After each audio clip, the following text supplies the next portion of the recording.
Bent of column में lacing design किस force पर आधारित होता है? तो शियर फोर्स पर आधारित होता है। स्टील कोरोजन को रोकने का बेस्ट मेथड क्या है? तो गैल्वेनाइजिंग होता है। बीम स्प्लाइसेज अधिकतर कहाँ होते हैं? तो हमारा मिनिमम मोमेंट पॉइंट पे होते हैं। कॉन्टेक्शन कनेक्शंस डिजाइन में सबसे महत्वपूर्ण फैक्टर क्या होता है? तो हमारा is distance, hole diameter and bolt grade, ये सभी हमारे कनेक्शन डिजाइन में सबसे महत्वपूर्ण फैक्टर हैं। लैप जॉइंट में शियर कैपेसिटी डबल शियर होता है। स्टील स्ट्रक्चर में इरेक्शन लोड क्या होता है? टेम्परेरी होता है। वेल्ड बीम में वीकेस्ट जोन क्या है? तो हमारा हीट अफेक्टेड जोन जो है हमारा वीकेस्ट जोन होता है। Steel rod in tension failure क्या है? तो हमारा net section failure, block shear, yielding, ये सभी हमारे टेंशन फेलर है स्टील रॉड में। स्टील में ब्रिटल फैक्टर कब होता है? तो लो टेम्परेचर पे होता है। फिलेट वेल्ड का मिनिमम साइज किस पर निर्भर करता है? तो थिन मेंबर पर निर्भर करता है। शियर कनेक्टर का शेप कैसा होता है? तो स्टूड होता है। क्रेन गैंट्री में रेल बेंडिंग लोड क्या है? तो vertical plus horizontal. Gantry girder में longitudinal force is due to crane surge. Column base plate thickness governed by bending. Weld cracker क्यों वेल्ड क्रैकर की बात कर रहा है, क्रैटर वेल्ड क्रैटर क्रैक क्यों होती है? तो इंसुफिशियंट फिलर के लिए होती है। फटिग स्ट्रेस अधिक किसमें होता है? तो हमारा ब्रिजेज में होते हैं। कोल्ड फॉर्म स्टील सेक्शन का मुख्य नुकसान क्या है? तो बकलिंग टेंडेंसी अधिक होती है।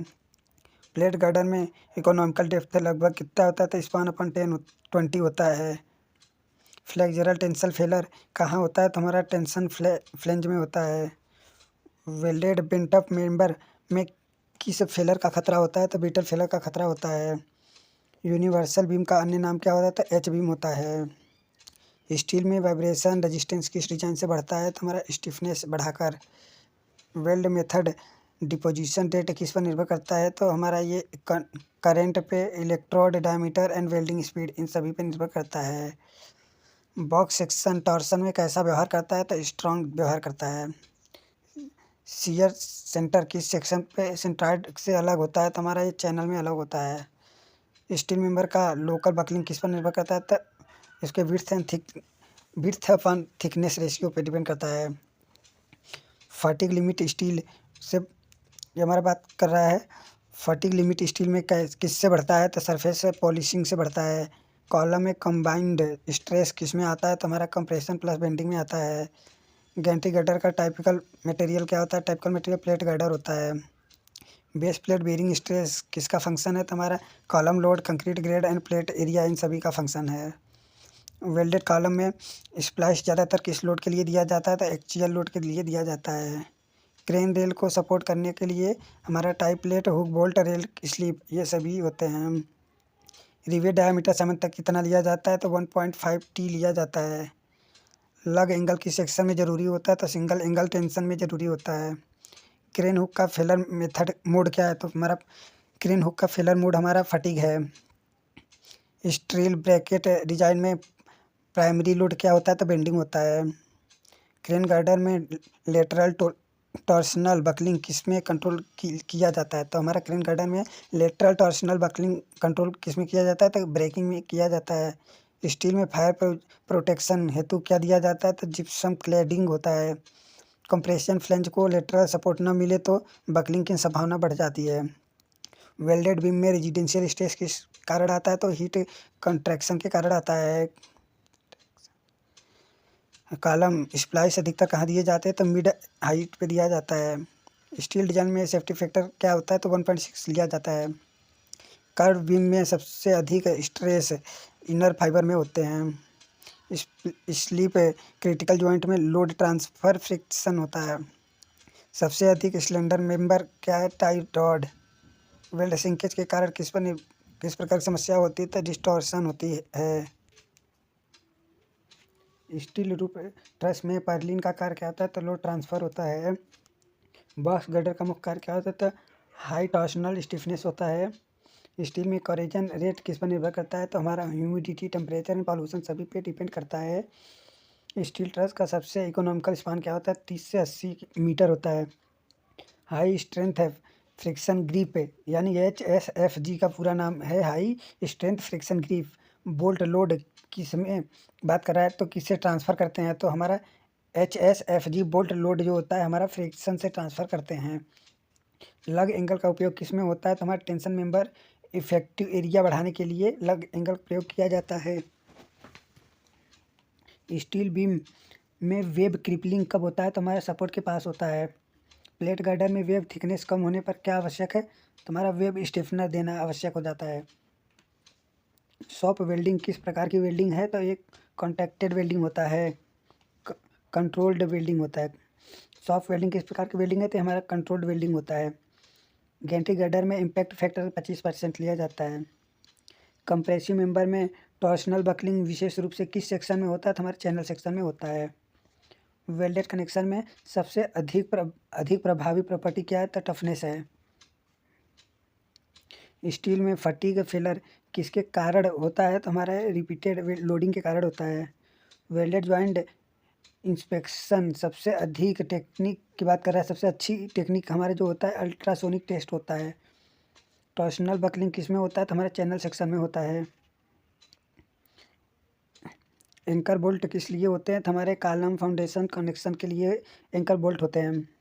क्रेन हुक मटेरियल क्या होता है, तो कास्ट स्टील के होते हैं। इंडस्ट्रियल शेड में सबसे कॉमन सेक्शन क्या होता है, तो आई सेक्शन होते हैं।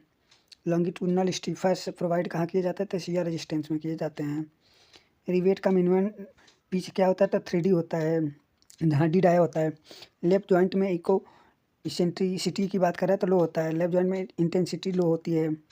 कनेक्शन शियर कैपेसिटी किस पर निर्भर करता है, तो हमारा बोल्ट के ग्रेड एंड प्लेट के थिकनेस, होल के डायमीटर, इन सभी पे कनेक्शन शियर कैपेसिटी डिपेंड करता है।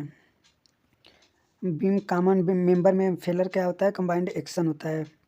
गैंट्री गर्डर डिजाइन में सबसे महत्वपूर्ण लोड क्या होता है, तो क्रेन सर्ज लोड होता है।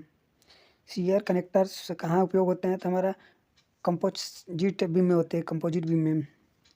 स्टील ट्रस में जॉइंट माना जाता है, तो पिन जॉइंट माना जाता है। मोमेंट कनेक्शन की पहचान क्या होती है, तो फुल डेप्थ इंड प्लेट होती है।